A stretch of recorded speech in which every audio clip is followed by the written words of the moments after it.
lot of people in Southwest Florida have unfortunately become experts when it comes to dealing with hurricanes and homeowners insurance. Welcome back. I'm Chris Safadi. And I'm Lois Tomey. We've certainly had our share of storms and claims over the last several years. But when is the right time to file a claim? Wait News reporter Amy Gallo joins us in the studio. And Amy, when do we pick up the phone and call our agent?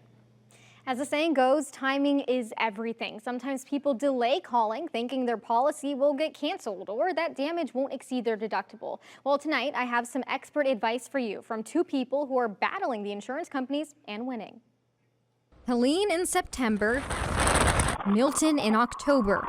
What's left of people's lives left in ruin. Some cases more extreme than others, but what's the first thing you should do? To have that free inspection of your property, that free evaluation of your policy. Even if you're not sure if you received damage, it could take a while for a leak to surface, or maybe you're hesitant to file a claim fearing your premiums will go up. Doing nothing is never the right option. Because the worst thing that can happen is if there's a loss down the road and you never took action for the subject hurricane loss you're dealing with, and the insurance company says this is pre-existing damage. You should have filed a claim before. Attorney Hunter Felknor tells me it's a common excuse being used by insurance companies to not pay you what you're owed, which is why you need to take action ASAP. If you go through a Cat 4 hurricane, have your property looked at an independent adjuster, get involved with your attorney to review your policy contract to make sure that nothing is overlooked or misinterpreted, and then take away that argument from the insurance companies that this is all pre-existing damage. As for anybody filing a claim for a total loss, meaning your home is gone after a storm,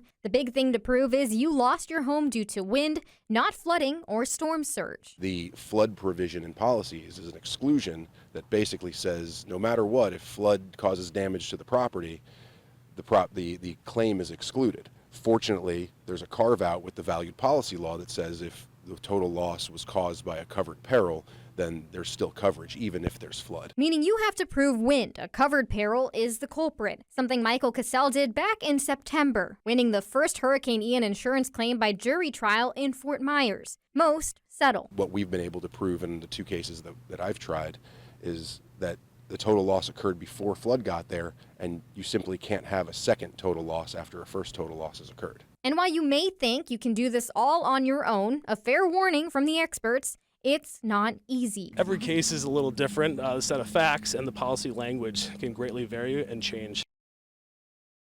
I spoke with a couple on Fort Myers Beach who can attest to that long process. They filed a lawsuit against their insurance company after Hurricane Ian, and they are still waiting for their trial. To learn more about their story and the successful total loss cases Michael Cassell just mentioned, just head to winknews.com.